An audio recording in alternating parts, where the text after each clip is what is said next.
अस्सलाम वालेकुम। क्वेटा वॉइस अहम खबर के साथ मैं हूं आपका मेज़बान सैयद अली शाह। बलूचिस्तान हाई कोर्ट के अहाते में यहाँ पर हम मौजूद हैं।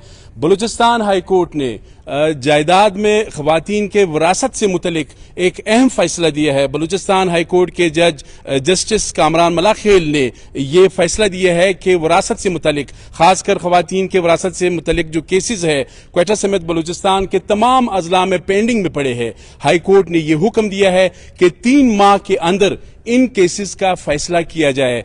इस केस के जो पिटिशनर है सीनियर वकील और सियासी रहनुमा साजिद तरीन एडवोकेट साहब मेरे साथ मौजूद है। मजीद उनसे पूछेंगे। साजिद साहब, वक्त देने का बहुत बहुत शुक्रिया।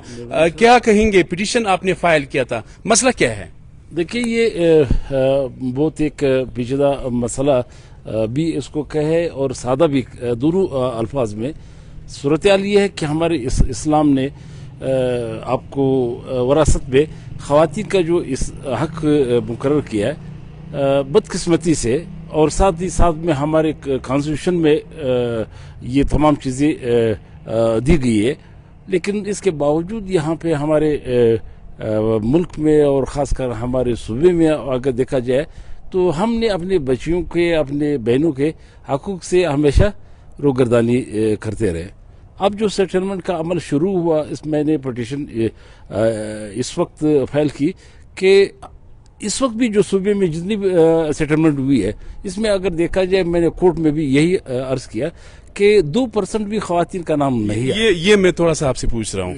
हम जब लैंड रिकॉर्ड देखते हैं, सेटलमेंट देखते हैं, वो गाँव का हो, तहसील का हो, शहर का हो, ज़िले का हो, तो हमें जितने भी नाम नजर आते हैं वो 100% मेरे ख्याल में मर्दी होते हैं। तो आपने सही पिन पॉइंट की है कि ख़वातीन का तो नाम ही शामिल नहीं है, और ख़वातीन हाफ पॉपुलेशन है। बिल्कुल आपसे भी ज्यादा अगर देखा जाए तो 52% जो है वो ख़वातीन की तादाद बनती है। लेकिन बदकिस्मती से हमने ये जो कुरान वाज़ी अल्फाज में कहता है कि आप बहनों के बच्चों के हकूक़ जो है वो दिया करें, लेकिन हम उससे रोगर्दानी करते हैं। इसी तरह आपके सेटलमेंट अमल में जितनी भी सीनियर इंपायर को बुलाया गया, कमिश्नर हजरात को, सेटलमेंट अफसरान को बुलाया गया कि कितने % जो है इस वक्त तक ख़वातीन जो है, ये जो सारे लोग पैदा हो रहे हैं यहाँ पे, क्या उसकी बच्चियाँ कोई नहीं होती उसके?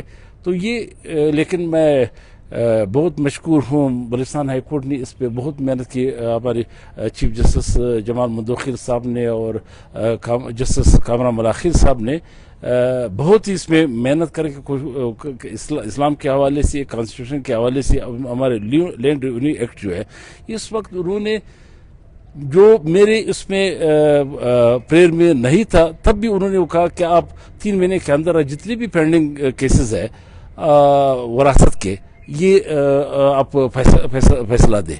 मतलब ये सालों साल इसमें लगते हैं। ये आपने सही बात की। जहां तक इस केस को, जाहिर है आप पिटिशनर है, आप वकील है, आप कानून को जानते हैं, लेकिन जहां तक मैंने पढ़ा है, ये वैसे ही आम लोगों को एजुकेट करने के लिए कि आइंदा वरासत का कोई भी केस हो, नादरा को बुलाओ, MBR को बुलाओ, यानी senior member board of revenue, settlement बंदोबस्त के जो होते हैं, विरासत के केसेस में नादरा का बकायदा इस अदालत ने हुक्म दिया है आपकी पिटीशन में कि एक स्पेशल डेस्क कायम किया जाए, ताकि जिसका भी मसला हो वो वहां पर चला जाए। अगर वहां से भी हल नहीं होता है तो फिर यह भी कहा गया है कि इस अदालत का जो रजिस्ट्रार है उससे रब्ता किया जाए।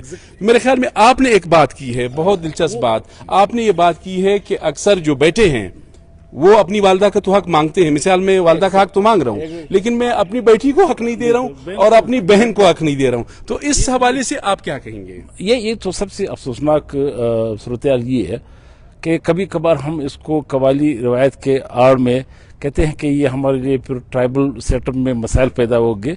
हालांकि ऐसी कोई बात नहीं है।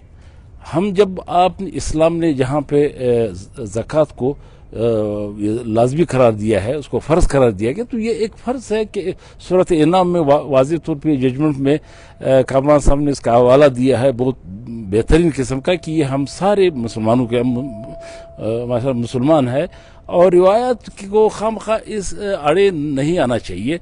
तो इसमें जो आप इंकारी है, बाकी इस्लाम के तो हर पहलू को हम दावा करते हैं कि नस्ल दर नस्ल हम मुसलमान हैं, लेकिन ये जो बुनियादी हक है इससे अब इनकार एक किस्म का इनकार कर रहे हैं। تو اس میں پھر زیادہ تر ہمارے جو اسٹیبلشمنٹ کا وہ ایک آپ کہے یا سیٹلمنٹ افسران کہے ان کا بھی قصور تھا کہ اس سے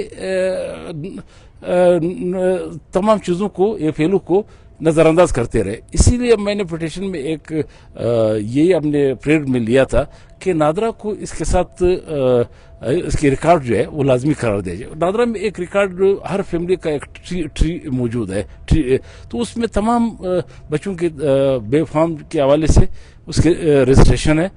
وہ اس کو پتہ ہے کہ ایک والد کے کتنی بیٹیاں ہیں کتنے بیٹے ہیں, تو وہ اسی ریکارڈ کو لازمی قرار دیا گیا کہ اب جتنے بھی سیٹلمنٹ ہوگا جہاں بھی وراثت انتقال وراثت ہوگا اس میں یہ لازمی قرار دیا گیا ہائی کورٹ ہمارے ہائی کورٹ نے کہ وہ ریکارڈ کے بغیر آپ نہیں کر سکتے.